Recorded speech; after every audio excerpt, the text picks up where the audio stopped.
Good morning, gardeners. It's Saturday morning, and I have a little sore throat, so if I sound funny, that's what it is. Not a lot going on in my garden today.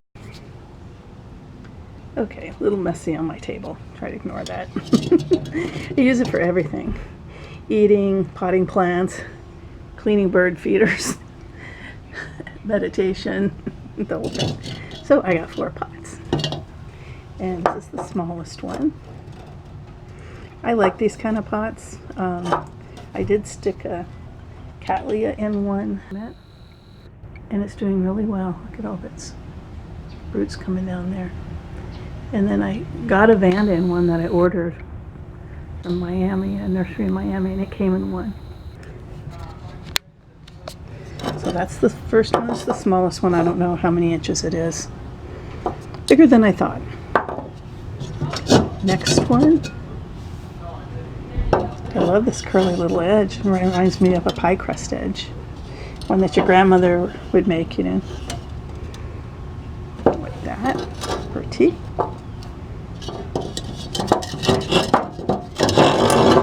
Next one is a hard one. Getting a little bit bigger, as you can see. Really good drainage in these.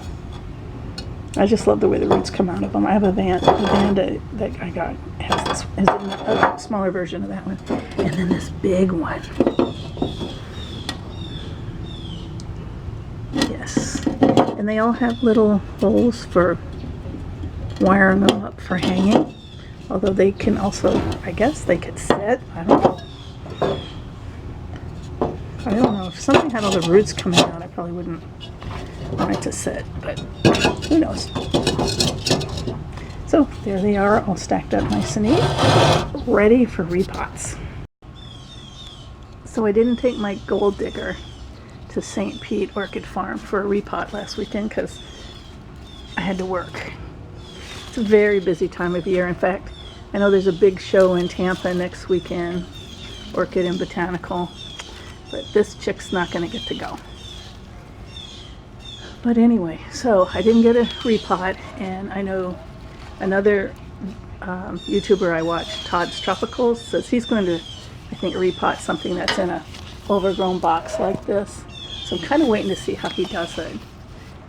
And then I might use one of those pots, those new pots, the biggest one, to put him in instead of a wooden box this time.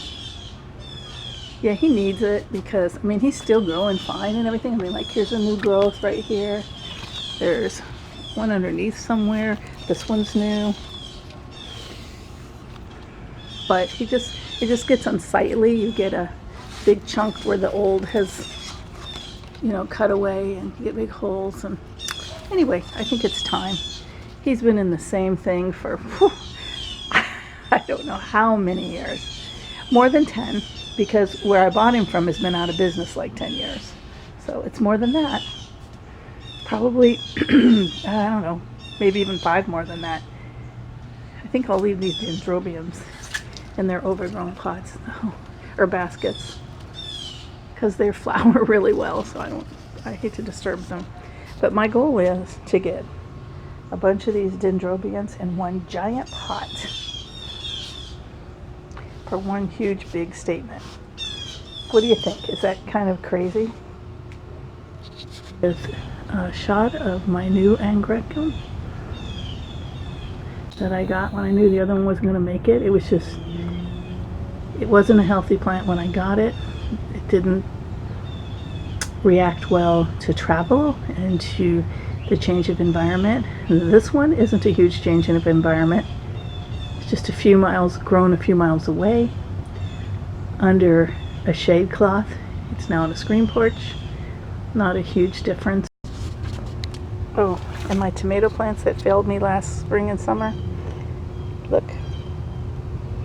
maybe we will have tomatoes after all. I know it is the second growing season for Florida vegetable gardeners. And the last garden update for the day is the grapevine, and it is growing leaves again.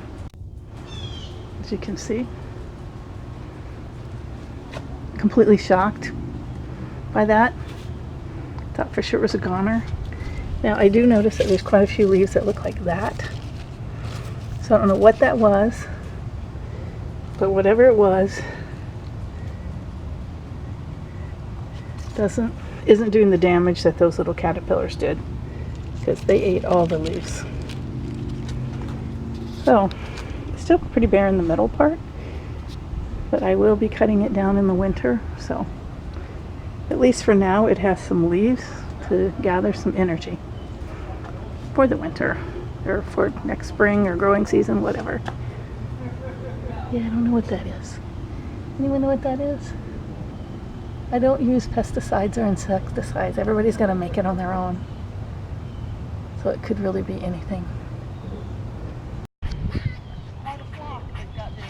It's quite an assortment. I've never seen it quite so varied. Okay. Never seen Canada geese here before either. And I live right across the street, so I watch it a lot. And wow, I think there's some teals or something in there, as well as the mallards. There's some male mallards, and the Muscovy, of course. And then today we also have wood storks, and a ton of roseate spoonbills, white heron, a little blue heron over there